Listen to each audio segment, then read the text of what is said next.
बहुत समय पहले की बात है। एक नगर में 3 दोस्त रहते थे। एक राजकुमार, दूसरा ब्राह्मण कुमार और तीसरा धनिक का पुत्र था। राजकुमार व ब्राह्मण कुमार का विवाह हो चुका था।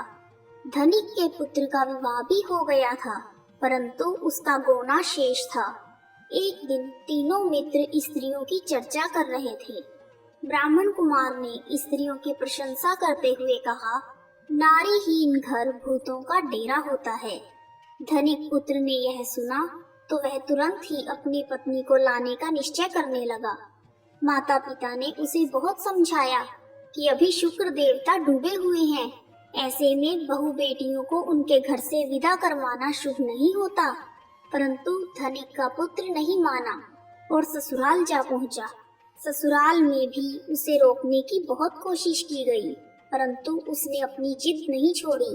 तब विवश होकर माता पिता ने अपनी कन्या की विदाई कर दी।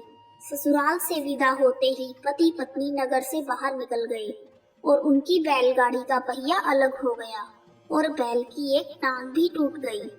दोनों को काफी चोटें आई, फिर भी वे आगे बढ़ते रहे। कुछ दूर जाने पर उनकी भेंट डाकुओं से हो गई। डाकू सारा धन लूट कर ले गए। दोनों रोते पीटते घर पहुंच गए। वहां धनिक के पुत्र को सांप ने डस लिया। उसके पिता ने वैद्य को बुलवाया। वैद्य ने निरीक्षण के बाद घोषणा की कि धनिक का पुत्र 3 दिन के बाद मर जाएगा।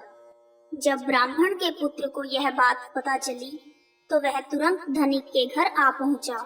ब्राह्मण कुमार ने धनिक और उसकी पत्नी को शुक्र प्रदोष व्रत करने का परामर्श दिया और कहा, अपने पुत्र को उसकी पत्नी के साथ वापस ससुराल भेज दे।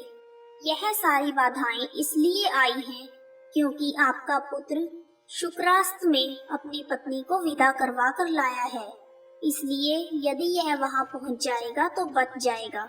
धनिक को ब्राह्मण कुमार की बातें ठीक लगी, इसलिए उसने वैसा ही किया।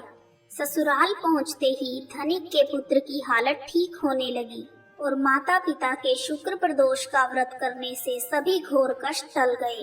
कथा समाप्त। कहानी सुनने वालों का भी भला और सुनाने वालों का भी भला।